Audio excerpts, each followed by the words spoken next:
오늘 말씀의 제목은 무뎌진 감각을 깨우라 라는 제목으로 함께 생각을 해보고자 합니다. 우리가 살아가는 세상은 예측 불가능하기도 하고 또 복잡한 세상 속에서 그렇게 살아가다 보면 여러 가지 다양한 문제들 또 갈등 가운데 우리가 직면하게 됩니다. 직장, 또 가정, 또 사회생활 속에서 수많은 선택의 기로에 우리가 놓이게 되고 때로는 어느 길을 택해야 할지 우리가 혼란스러울 때가 많이 있습니다. 그런데 이런 혼란스러운 세상 속에서도 우리에게 변함없이 지혜와 명확한 답을 주시는 분이 계십니다. 그분이 이제 예수 그리스도 되십니다. 오늘 우리가 함께 읽은 말씀은요, 예수님께서 그때 당시에 첨예하게 갈등 상황 속에 주어졌을 때 질문받은 그런 질문 가운데서 짧지만 굉장히 강력한 말씀이 기록되어 있습니다. 가이사의 것은 가이사에게, 하나님 것은 하나님께 바치라. 이 문장 속에 담긴 깊은 통찰력, 또 듣는 이들에게 개우 놀라움을 선사하고 감동을 주는 그런 선언이 됩니다. 그 지혜에 대한 사람들의 반응은요, 그런데 여러 가지 모습으로 나타나게 됩니다. 그 모습들을 우리가 좀 살펴보면서 예수님의 그 말씀을 대하는 우리의 자세, 말씀을 대하는 하나님의 지혜를 대하는 우리의 자세는 어때야 되는지, 그리고 그 말씀을 받아들였을 때 우리의 어떤 그 반응이라는 것, 경외라는 그 단어의 그 합당한 반응은 어때야 되는지 함께 생각해 보고자 합니다. 바리새인들과 헤롯 당원들이 지금 단순히 세금 문제에 대한 예수님의 의견을 듣고 싶었던 것이 아니다라는 걸 우리가 계속 생각해 봤습니다. 예수님을 함정에 빠뜨리려고 예수님의 또 권위를 실추시키려고 또 실추시키는 걸 넘어서서 로마 당국에 고발하기 위해서 그 구실을 찾고 있었습니다. 가이사의 세금을 바치는 것이 옳으니까 옳지 아니하니까, 이게 이제 질문 자체가 양날의 검 같은 그런 질문이었습니다. 만약에 예수님께서 세금을 내는 것이 옳다라고 대답하셨다면 이건 그대로 이제 유대인들의 분노를 사게 되는 거죠. 그래서 유대인들에게 이제 손가락질 받게 되고 또 그 지지를 잃게 되는 그런 상황에, 말씀의 능력을 잃게 만드는 그런 상황에 놓이게 될 건 뻔한 것이었고, 반대로 세금을 내는 것이 옳지 않다라고 대답하셨다면 앞에 바로 또 헤롯 당들이 있는데 바로 증인이 되니까 그 사람들에게 또 증인되는 어떤 그런 그 현장에서 그대로 이제 끌려가게 되는 그런 상황이죠. 로마 정부에 반역하는 그런 죄를 범하게 되었다라고 간주될 위험이 있습니다. 이러지도 못하고 저러지도 못하는 그런 질문이었죠. 근데 예수님께서 그 악의적인 의도를 정확히 간파하시고 그들이 전혀 생각하지 못하는, 사람들이 전혀 생각하지 못하는 답변으로 그들의 그런 계략을 완전히 무력하게 만드십니다. 무슨 말씀이냐면 가이사의 것은 가이사에게, 하나님의 것은 하나님께 바치라. 굉장히 간단한 답변인데요, 세속적인 의무를 이행하라는 표면적인 의미일 뿐만 아니라 그 이면에는 가이사의 것을 가이사에게 바치라 라는 그 말의 이면에는 또 하나님께서 모든 세상의 권위조차도 하나님의 주권 아래 있음을, 또 인간은 세상의 시민으로서 책임과 동시에 하나님의 백성으로서의 의무를 다해야 하는 그런 진리까지 내포하는 그런 말씀이 됩니다. 그래서 세상 권위를 인정을 하되 그 권위가 궁극적인 것이 아니라 하나님께로부터 위임받은 분명한 선언하시는 그런 말씀으로 우리에게 진리를 선포해 주십니다. 그런데 이제 예수님의 그 말씀이 명료했지만 복잡한 상황을 정확하게 뚫는 문제의 핵심을 파악하는 지혜가 담겨 있었다라는 것이죠. 그래서 더 이상 이 사람들도 이제 어떤 반박할 여지가 없게 됩니다. 명확한 그 답변 앞에서 이 사람들이 취했던 그 모습은 이제 당황하게 됩니다. 그런데 이 순간 사람들이 예수님의 지혜에 놀라기 시작하고 그 반응에 대한 것을 성경에서는 뭐라고 얘기를 하냐면요, 그들이 예수께 대하여 매우 놀랍게 여기더라 이렇게 기록하고 있습니다. 이게 이제 원래 단어가 엑스타우마조라는 단어인데요, 이게 이제 어떤 의미가 있냐면 놀람, 감탄, 이거를 뛰어넘어서 경외라는 단어까지 포함하고 있는 단어거든요. 그러니까 놀랍다, 두렵다, 거기를 뛰어넘어서 경외라는 단어까지도 내포하고 있는 단어인데, 이런 것들을 그냥 전혀 무감각하게 말씀을 대하고 또 사람을 대하다 보면 일시적인 감정에 그치게 돼서 놀라고 마는 어떤 그런 모습으로 나타나게 된다라는 거예요. 오늘 바리새인들과 헤롯 당이 그렇게 되는 거죠. 삶을 근본적으로 변화시키는 경외로운 반응까지 이어지지 못하게 된다라는 것입니다. 우리들도 마찬가지예요.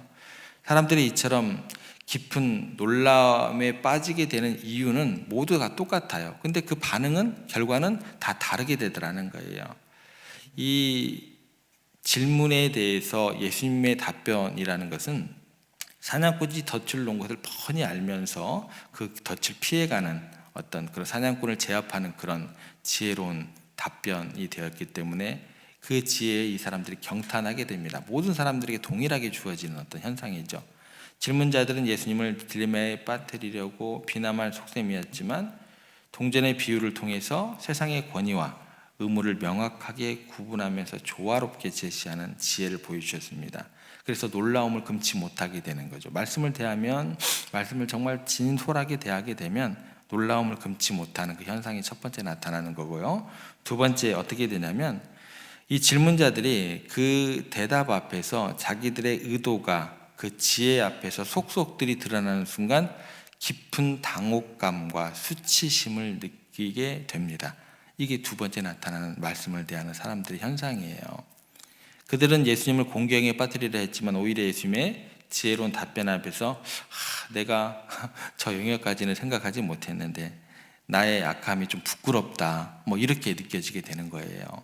그래서 더 이상 어떤 질문이나 반박도 할 수 없게 된 그들이 자신들이 하나님의 지혜를 시험하려 했다는 그런 두려움과 함께 이제껏 그분을 너무나 무시했던 그런 마음을 떠나서 예수님을 향한 경외감으로 그 마음이 향하게 된다라는 거죠. 그리고 난 다음에 세 번째 반응은 뭐냐면 예수님의 말씀 뒤에 있는 하나님의 권위를 사람들이 희미하게나마 느꼈을 것입니다. 이게 우리가 생각하는 그런 지혜에 머무르는 분이 아니구나, 또 그런 말씀이 아니구나, 일상적인 어떤 철학적인 말이 아니구나, 철학적인 어떤 지식이 아니구나. 예수님의 답변 자체가 단순히 세금 문제에 대한 의견 제시를 넘어선 거죠. 세상의 모든 권위와 질서 위에 궁극적인 주권을 가진 하나님의 존재를 선언하는 어떤 그런 모습이었다라는 것이죠. 가이사의 것은 가이사에게 말씀하시면서 그쪽도 권위를 인정하되 동시에 하나님의 것은 하나님께 선언하심으로 우선순위가 분명하게 하나님께 있음을 선언하셨다라는 것이죠. 이 답변을 통해서 이제 눈에 보이는 세상의 권위 너머에 존재하는 보이지 않는 하나님의 거룩하심, 그분의 통치하심을 어렴풋이나마 깨닫게 되었을 것입니다. 그런데 이러한 놀라움에도 불구하고 바리새인과 헤롯 당원들은 예수님의 말씀을 깊이 묵상하고 그분의 권위에 순복하는 다음 단계로 나아가지 못하게 됩니다. 마찬가지입니다. 예수님의 말씀은 그때나 지금이나 변함없이 살아있는 하나님의 능력의 말씀입니다. 그래서 예수님의 지혜에 대한 놀라움은 그 놀라움 자체로 그치지 않고 하나님의 통치하심에 대한 깊은 경외로 우리 삶 가운데 말씀이 실제가 되어야 한다라는 겁니다. 그러니까 단순한 감탄을 넘어서 우리는 예수님의 말씀을 통해 드러난 하나님의 주권을 삶의 모든 영역에서 인정하고 그분의 뜻에 순종하는 삶을 살아야 한다라는 것입니다. 그런데 바리새인과 헤롯 당이 왜 말씀의 놀람에서 그쳤는 줄 아세요? 이게 어떤 거냐면 신앙생활을 오래 하다 보면은요, 때로 하나님의 말씀이 그냥 익숙하게만 들려요. 그렇게 만들어 간다라는 거예요. 우리도 마찬가지입니다. 신앙생활을 오래 하다 보면 정말 처음에 그 말씀을 대하는 어떤 그런 놀라움과 경외감을 가졌던 초신자들보다요, 신앙생활을 오래 했던 분들이 이게 감동이 쉽지가 않거든요. 그만큼 말씀을 멀리하게 되는 경우가 많습니다. 신앙생활이 이제 때때로 우리를 하나님의 말씀에 익숙하게 만들고 그 말씀의 놀라운 능력과 깊은 의미를 그저 그러려니 받아들이는 경우가 굉장히 많더라는 거예요. 그래서 신앙생활을 오래 하면 오래 할수록 더욱더 하나님을 찾고 또 부르짖고 하는 것들이 그냥 똑같은 일상인 것 같기도 하고 그런 어떤 마음 가운데 거하기도 하고 그러더라는 겁니다. 그런데 성경에서 이야기하는 말씀이라는 것은 그렇지 않습니다. 히브리서 4장 12절 말씀에 보면 오늘 말씀이 그대로 적용이 돼요. 말씀을 대했던 사람들이 놀라고 또 자신의 부족함을 깨닫게 되고 그리고 두려워하고 경외감을 갖는 바리새인과 헤롯 당들의 모습, 모든 사람들의 모습이었잖아요. 그 내용을 히브리서 4장 12절에 이렇게 설명을 합니다. 하나님의 말씀은 살아있고 활력이 있어 좌우에 날선 어떤 검보다 예리하여 혼과 영과 관절과 골수를 찔러 쪼개기까지 하며 또 마음의 생각과 뜻을 판단하나니. 놀랍고 자신의 부끄러움이 드러나는 것 같고 두렵고 하나님을 향한 경외감이 느껴지는 것들을 희미하게 느낄 수 있는 그런 말씀에 대한 그런 분명한 선포가 히브리서에도 기록되어 있습니다. 그래서 하나님의 말씀이라는 것은요, 단순히 글자가 아니라 우리의 영혼을 깨뚫고 삶을 변화시키는 살아있는 능력이 있음을 다시 한번 우리가 깊이 인식을 하고 그 말씀 앞에 우리가 겸손히 나아가기를 간절히 소망합니다. 이런 경험은 단순한 체험을 참을러서 삶의 구체적인 선택과 행동으로 우리가 이어져야 할 것입니다. 그래서 예수님께서 세상의 질서와 권위를 존중해야 할 뿐 아니라 그건 이제 말씀 가운데도 그대로 다 드러나게 됩니다. 그 모든 것 위에 하나님의 주권이 있음을 인정해야 한다는 중요한 메시지를 예수님의 말씀 또 성경을 통해서 우리들에게 항상 증거하고 있음을 우리가 기억했으면 좋겠습니다. 그래서 가정, 직장, 사회생활 우리의 생각과 마음까지도 하나님의 주권 아래 있음을 우리가 항상 인식하고 그분의 뜻에 따라 살아가는 경외하로운 삶을 살아가는 우리가 되었으면 좋겠습니다. 그래서 성경에서 또 교회사에서 보면 하나님의 명령에 순종하기 위해서 세상 권위에 불복종하고 또 하나님의 말씀을 우선에 두는 그런 믿음의 선배들의 이야기가 많이 기록되어 있습니다. 하나님을 경외하는 마음까지 그들은 그 삶으로 살아냈다라는 것이죠. 히브리 산파들이 있었습니다. 그 사람들은 이제 애굽왕 바로가 명령을 했죠. 이스라엘 남자애들을 죽여라 라고 했지만 더욱더 히브리 산파들은 하나님을 경외하는 마음이 있었기 때문에 그 불의한 명령에 맞서서 싸우게 됩니다. 사드락, 메삭, 아벳느고라는 사람이 있었습니다. 느부갓네살 왕이 금신상에 절하라는 명령을 했어요. 그런데 거부하고 풀물불에 던져졌지만 그들은 하나님을 경외하는 마음이 있었기에 하나님에 대한 믿음을 굳건히 지키고 더욱더 하나님으로부터 보호함을 받게 됩니다. 다니엘이 있었습니다.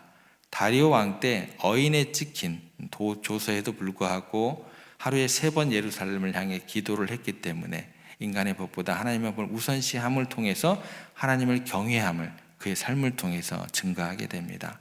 초대교회 사도들이 있었습니다. 복음을 증거하지 말라는 이야기를 듣게 됩니다. 그래서 사내들인 공회 앞에 끌려가서 이렇게 이야기를 합니다.